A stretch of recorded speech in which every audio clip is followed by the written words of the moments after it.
தொடரும். வாழ்ந்து பாரடி பெண்ணே பெண்ணே, வாழ நினைத்தால் உன் பாதை தெரியும். பாதை அறிந்தால் உன் வாழ்க்கை தொடரும். வாழ்ந்து பாரடி பெண்ணே பெண்ணே. பொங்கும் போது கரையை தாண்டி கடலின் அலைகள் சீறி பாயும். நேரம் வந்தால் நாமும் கூட அலையை போல மாற வேண்டும். அடங்கி இருக்கணும் பாசத்திற்காக, நிமிர்ந்து நிற்போம் மானம் காக்க. அடங்கி இருக்கணும் பாசத்திற்காக, நிமிர்ந்து நிற்போம் மானம் காக்க. வாழ நினைத்தால் உன் பாதை தெரியும்.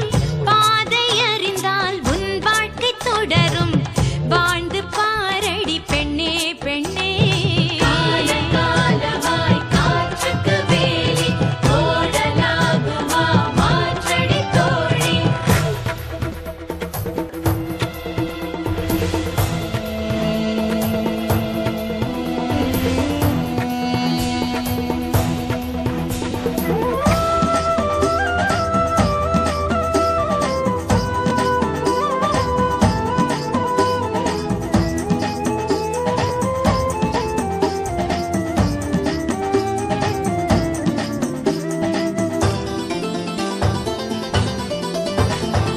பெண்களின் இதயம் அன்பின் ஊற்று.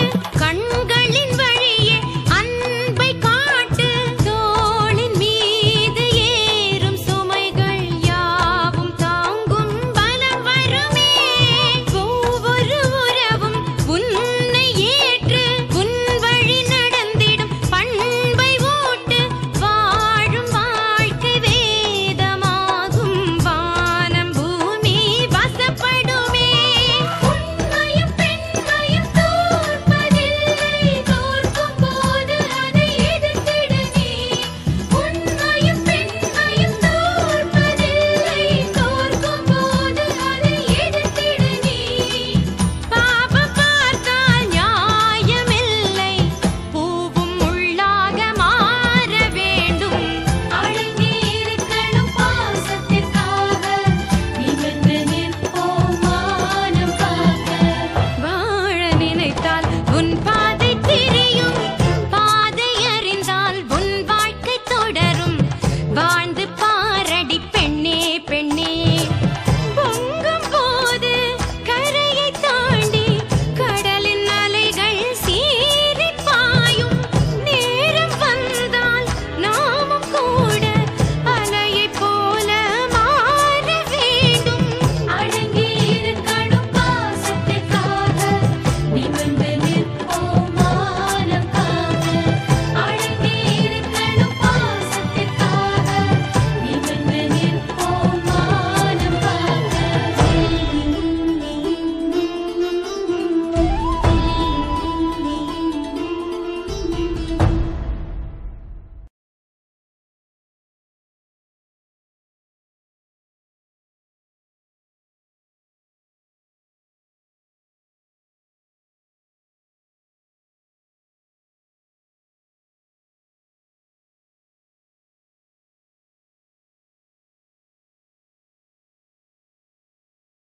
ஏய், என்னடி ஒரேடியா பூச்சி காட்டுற?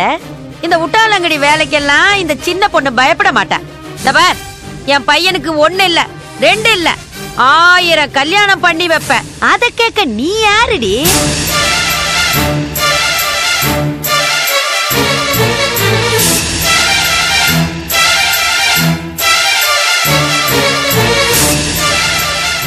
நான் யாரா?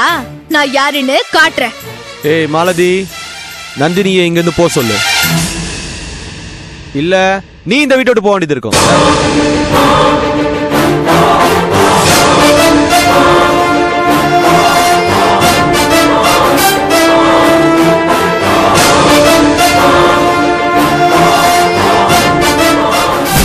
நந்தினி, தயவு செய்து இங்க இருந்து போயிடு.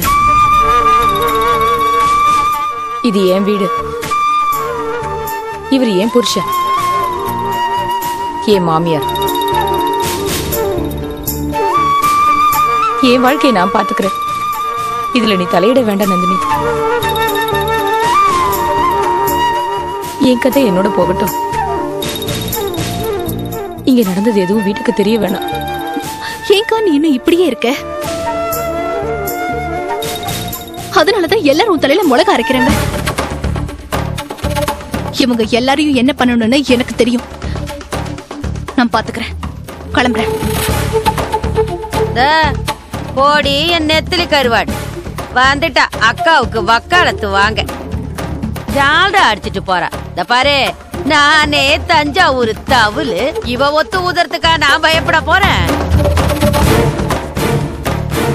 என்னடா அவ என்னமோ மரம் மாதிரி நிக்கிறா. இந்த பாரு, இந்த துணியெல்லாம் எடுத்து துவைச்சிட்டு வா. சீக்கிரம் வா. இந்த மீனெல்லாம் கழுவி வச்சிருக்கல, குழம்பு வை. பசிக்குது, வந்து தோலை துவைச்சு போடுறீ.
பார்க்கவே பாவமா இருந்துச்சு இல்ல?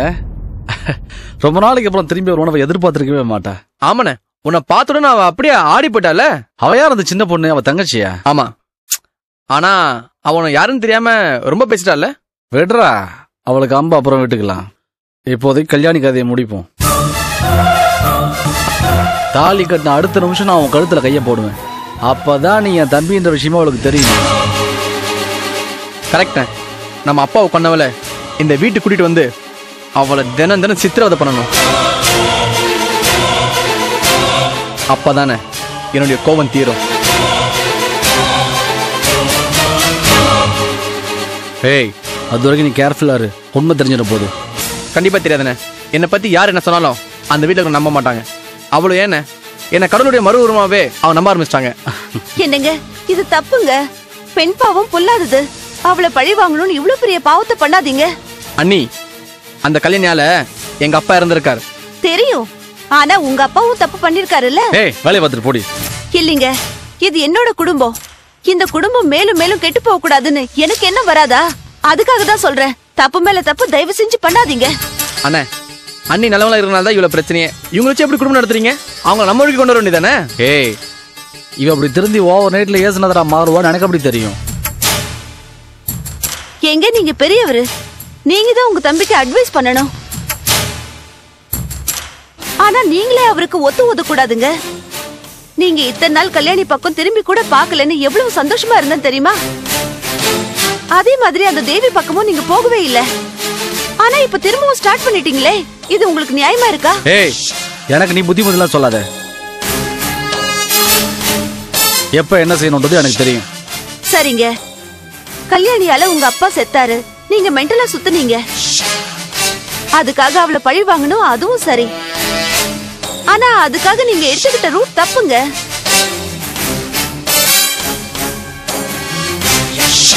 ஒரு பொண்ணை பழி தீர்த்துக்க 1000 வழி இருக்கு. அதை விட்டுட்டு அவ கழுத்துல தாலி கட்டி இந்த வீட்டுக்கு கூட்டிட்டு வரணும்ன்றது முட்டாள்தனமான ஒண்ணுங்க. இதுல உங்க தம்பியோட வாழ்க்கையும் இருக்குங்க, அத மறந்துடாதீங்க. அண்ணி, என்ன பத்தி நீங்க கவலைப்படாதீங்க.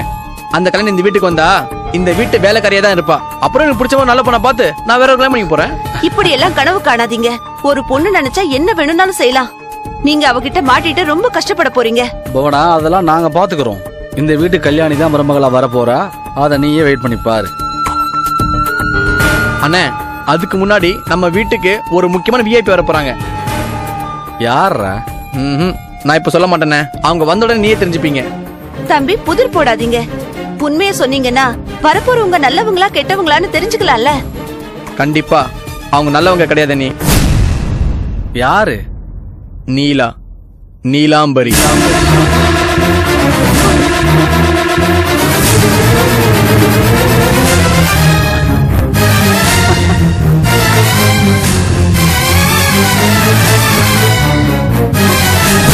அண்ணே, நாளைக்கு சாயந்தரம் 6 மணிக்கு அவங்க இந்த சென்னை மலர் மண்ணை மிதிப்பாங்க.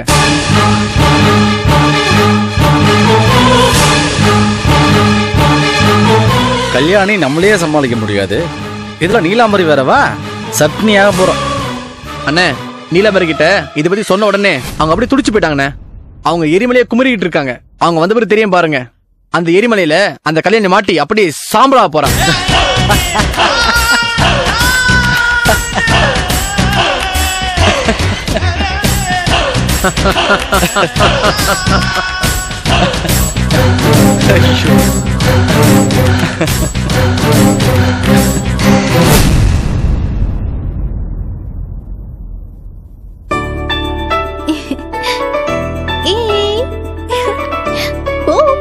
இந்தா வச்சுக்கோ.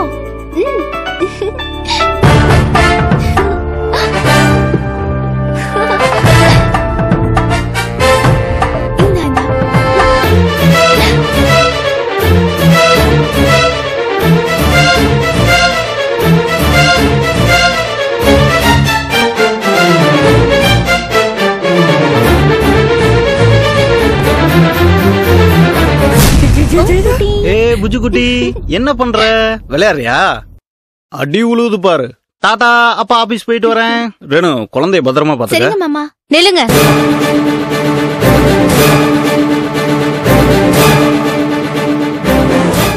எனக்கு ரெண்டுல ஒண்ணு சொல்லிட்டு போங்க. என்ன சொல்லணுங்கிற? எனக்கு ஒரு முடிவை சொல்லிட்டு போங்க. என்ன சொல்லணுமோ அதை விவரமா சொல்லு.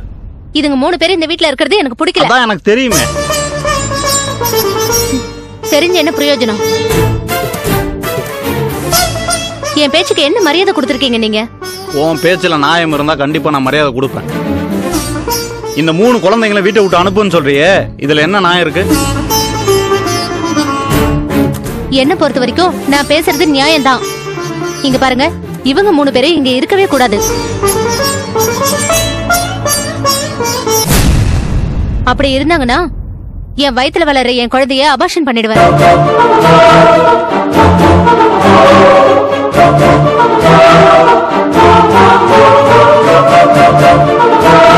தேவி, நீ பேசுறது சரியில்லை. நான் உன்னை கல்யாணம் பண்ணும் போது என்னை பத்தி எல்லாத்தையும் சொல்லிட்டு தான் உன்னை கல்யாணம் பண்ணேன்.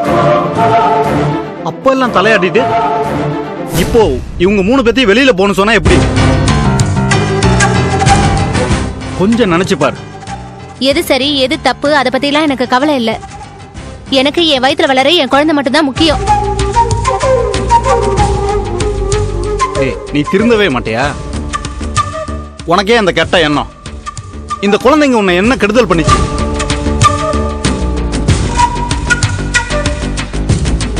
இந்த 3 குழந்தைங்களும் எங்க அப்பா அம்மாவே ஏத்துக்கிட்டாங்க. நீ ஏன் ஏத்துக்க மாட்டேங்கிற? நான் ஏத்துக்க மாட்டேன். ஏன் விருப்பப்படிதான் இந்த வீட்ல எல்லாமே நடக்கணும்.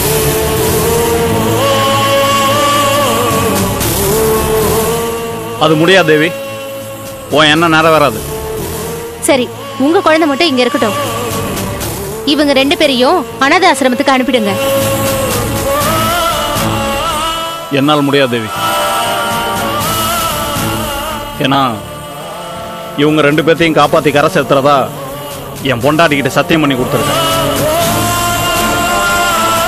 உங்க சத்தியத்தை தூக்கி குப்பையில போடுங்க.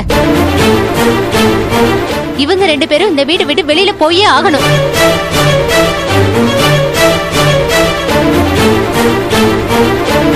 அது நடக்காது தேவி.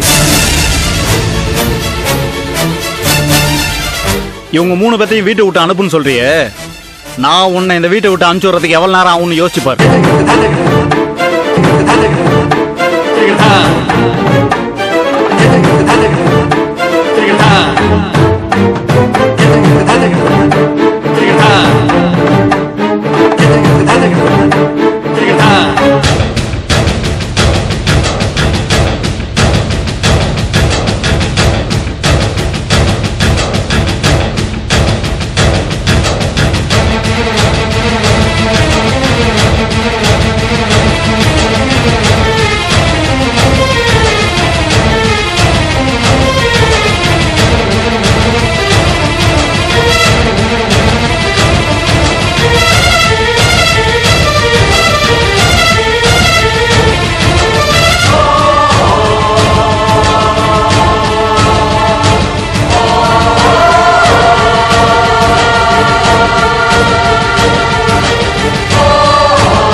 பவித்ரா,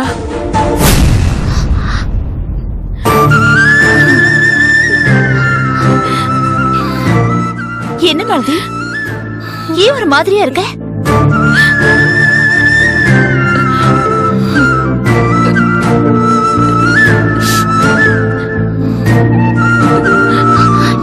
என்ன மாலதி? பவித்ரா, என்ன நீ தான் காப்பாத்த.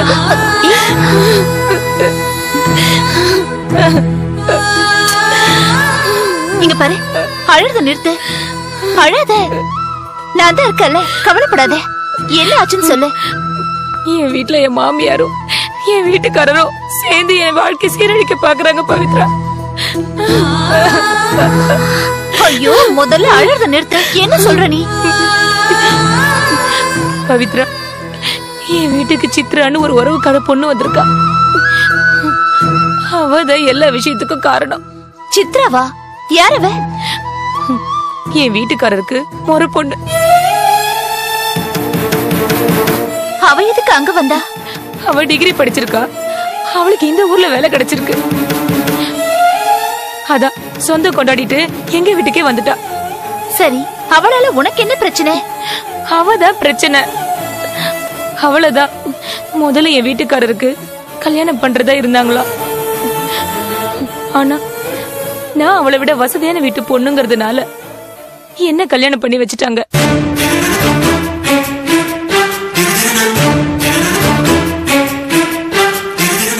ஆனா இப்போ நாங்க வீடு சொத்து எல்லாமே எழுந்துட்டதுனால என் மதிப்பு ரொம்ப குறைஞ்சு போச்சு.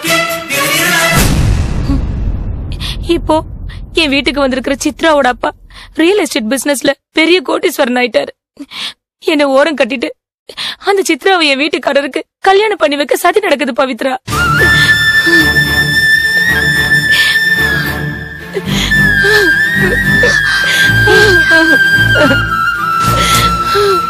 அழாத.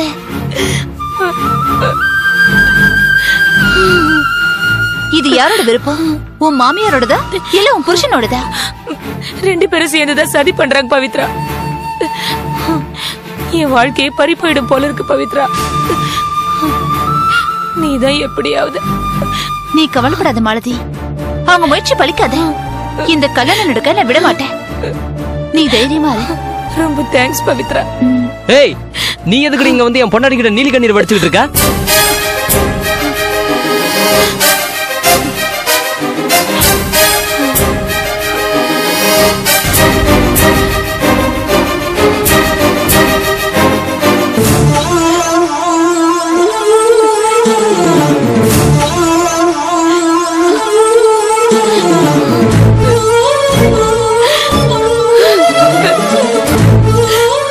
என்ன பேசுறீங்க நீங்க? கூட பிறந்தவகிட்ட பேசுற மாதிரியா பேசுறீங்க? அவளை நொந்து போய் வந்திருக்காங்க. பவித்ரா, இவ சொல்றத மட்டும் நம்பிராத. இவ குடும்பமே மோசக்கார குடும்பம். விஷயம் தெரியாம பேசிட்டு இருக்காதீங்க. கார்த்திகோட முறை பொண்ணு சித்ராவை ரெண்டாம் தரமா கல்யாணம் பண்ணி வைக்க ஏற்பாடு நடந்துட்டு இருக்கா. இது கொடுமை இல்லையாங்க? இத பார் பவித்ரா, இவ சொல்றது எதையுமே நம்பாத. இவ விஷயத்துல தலையிட நான் விரும்பல.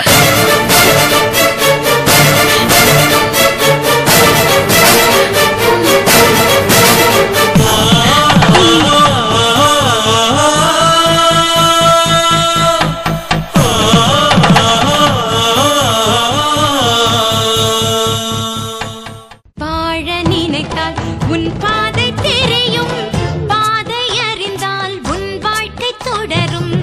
வாழ்ந்து